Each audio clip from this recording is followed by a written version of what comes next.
There are moments in life when the world doesn't end in a crash, but in a whisper, when the loudest noise is the quiet after someone is gone. When each morning arrives with a silence that doesn't greet you, but waits gently, persistently. This is the story of Elena Cruz, a woman not broken, but paused, not lost, but standing still in a place where maps no longer pointed the way forward. After the loss of her mother, her days blurred into one another, routine without rhythm, silence without peace. But sometimes meaning doesn't come all at once. It arrives in fragments. A handwritten note on a store bulletin, the warmth of a stranger's kitchen, a forgotten journal tucked behind old books. It grows in conversations, in shared tea, in small truths scribbled on notepads. This is not a story about epic change. It is about the quiet return to oneself, about how healing can begin not in grand gestures, but in folded laundry, dusty baseboards, and the scent of cinnamon. This is Elena's journey without map, but not without direction. The light in the house was different since her mother passed. It wasn't darker, just quieter, like the walls were holding their breath.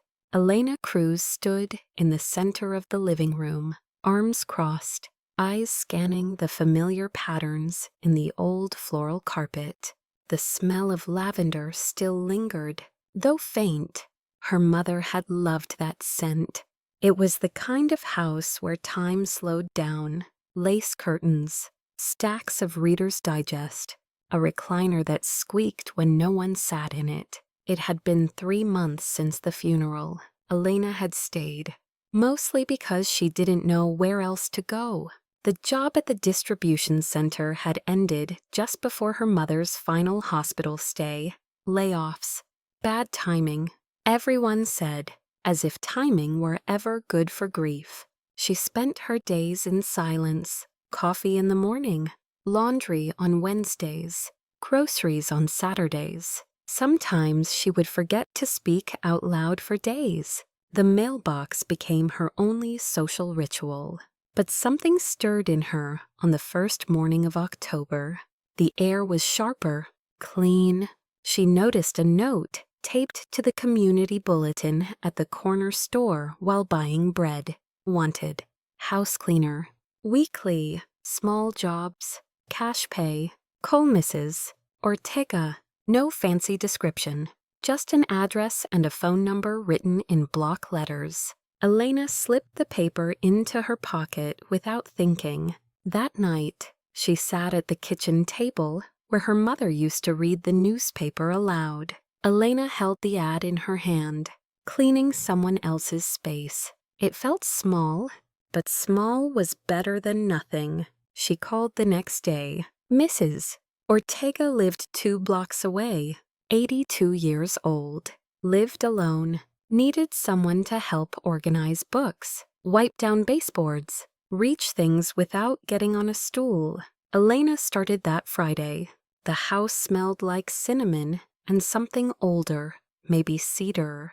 Mrs. Ortega greeted her with warm eyes and a cardigan with tiny pearls for buttons. For 3 hours, Elena worked in silence, polishing wood, folding blankets, stacking books. When she was done, Mrs. Ortega pressed a $10 tip into her palm. "You remind me of my daughter," she said, voice thick with something unsaid. On the walk home, the wind tugged at Elena's jacket. Something inside her had shifted. Not much, just enough to notice. That night, she didn't turn the TV on. She lit a candle instead, a lavender one. It burned slow and soft. Outside, the wind rustled the trees. Inside, for the first time in weeks, Elena breathed a little deeper. The job with Mrs. Ortega became routine. Every Friday morning, Elena would walk the same route past the dry cleaners, the quiet park, and the shuttered movie theater. She began to recognize the rhythm of the neighborhood. The woman who always swept her porch at 8, 30. The boy who practiced his trumpet by the window on Elm Street. It wasn't much, but it was something. Structure, familiarity. Mrs. Ortega didn't talk much during the cleanings, but over time, she started leaving Elena little snacks, ginger cookies, chamomile tea, once even a small slice of banana bread with walnuts. No one should work on an empty stomach, she said one morning, not looking up from her crossword. After cleaning, Elena would sometimes linger, help rearrange photo frames, listen to Mrs. Ortega's stories about her late husband or her travels to Santa Fe in the 1960s. These weren't just chores anymore. They were conversations, connections. Then one afternoon, as Elena was dusting the top of a bookshelf, her eyes landed on a weathered leather-bound journal wedged behind a stack of old cookbooks. "Go ahead," Mrs. Ortega said softly. "You can look." Elena hesitated, then opened the first page. It wasn't a diary. It was a collection of short essays, observations, quotes, stories, handwritten in looping cursive. "My husband wrote those," Mrs. Ortega said. "He called them his small truths. He believed everyone had them, just little pieces of wisdom gathered through living." Elena read a passage aloud. "Sometimes, healing looks like folding someone else's laundry." She blinked. "I used to think that was silly," Mrs. Ortega added. "Now I'm not so sure." That night, back in her mother's house, Elena opened a blank notebook. She stared at the first page for a long time. Then, slowly, she began to write. Not big things, just small truths, like how sunlight through lace curtains feels like forgiveness, or how the smell of cinnamon can make you feel less alone. Elena's Friday visits extended to Tuesdays, not by plan, just by habit. Mrs. Ortega had started calling her for odd jobs. "Can you help me rearrange the pantry?" Or, "There's a light bulb in the hallway that's been out for a month." On one such Tuesday, Elena brought a box of herbal tea she'd picked up from the market. Mrs. Ortega smiled and tucked it into her kitchen drawer like it was treasure. "I've been thinking about starting a reading group," she said suddenly, as Elena wiped down the kitchen tiles. Elena raised an eyebrow. A reading group, just a few women in the neighborhood. Not everyone wants to talk about arthritis or weather. Some of us still think, and so it began. Every other Sunday afternoon, 3 to 4 older women plus Elena gathered in Mrs. Ortega's sunroom. They read aloud, shared notes, drank lukewarm tea, talked about what the stories reminded them of, their childhoods, lost husbands, favorite songs. One Sunday, a woman named Hester brought her granddaughter, Ava. She was 17, sullen, listless. She scrolled on her phone during most of the reading, until Mrs. Ortega said, "Why don't you read the next paragraph?" Ava sighed, but she read. Her voice cracked once, but she didn't stop. When she was done, she looked at Elena and smiled just slightly. Elena smiled back. Later that evening, Elena walked home through the cooling twilight.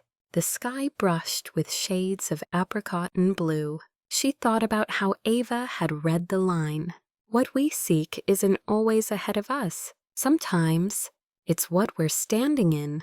The next morning, Elena gathered the courage to call the local adult learning center. They offered free workshops on creative writing and journaling. She signed up. The class met once a week in a converted church basement. Metal chairs, cheap coffee, kind strangers. No pressure. For the first time since her mother's death, Elena felt like she was stepping into a room as herself, not just someone grieving, or cleaning, or surviving. One evening, the instructor read a quote aloud. "Purpose is not a place you arrive at, It's a way of walking. Elena underlined it in her notebook. That night, she didn't light a candle. She left the window open and let the breeze carry her breath.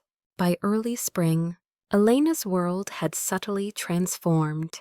The once static days were now threaded with motion. Tuesday fix-it jobs, Friday cleanings, Sunday readings, and Wednesday writing workshops. One Wednesday, after class, her instructor approached her. "You have a rhythm in your writing," he said, like someone who listens before speaking. Elena flushed. "I don't think I have anything to say." "That's the beauty of it," he replied. "You say things people didn't know they needed to hear." She walked home under the soft glow of street lamps, his words ringing in her chest. That weekend, she borrowed a used typewriter from a neighbor who'd stopped using it. "It still works, just needs a little patience," he said. It became a quiet ritual. Type, pause, sip tea, type again. No Wi-Fi, no distractions. Just her thoughts inked into rhythm. She titled the pages Small Truths, a nod to Mrs. Ortega's late husband. Meanwhile, the reading group grew. A few more joined nieces, caregivers, retired teachers. Elena started choosing the books. She asked questions, took notes. The women noticed. Mrs. Ortega noticed. "You're leading something," she said one day as they shelled peas together. "And not just this circle." Elena shrugged. "I just like seeing people find a piece of themselves in stories. That's leadership, dear. The quiet kind, the kind that lasts." One afternoon, while helping a new member navigate the front steps with her walker, Elena felt a twinge in her chest, not of pain, but of purpose, like a string pulled gently, saying, "You're in the right place." That week, she asked the Learning Center about training in elder support. They gave her pamphlets, contacts, even a suggestion for a paid internship at a local day facility. Elena filled out the application that night. Summer came slowly that year, as if the world was taking its time to stretch. Elena began her internship at the day facility in June. The mornings started early. With soft greetings and the shuffle of wheelchairs, she helped with breakfast, led gentle stretching sessions, and read aloud from books they chose together.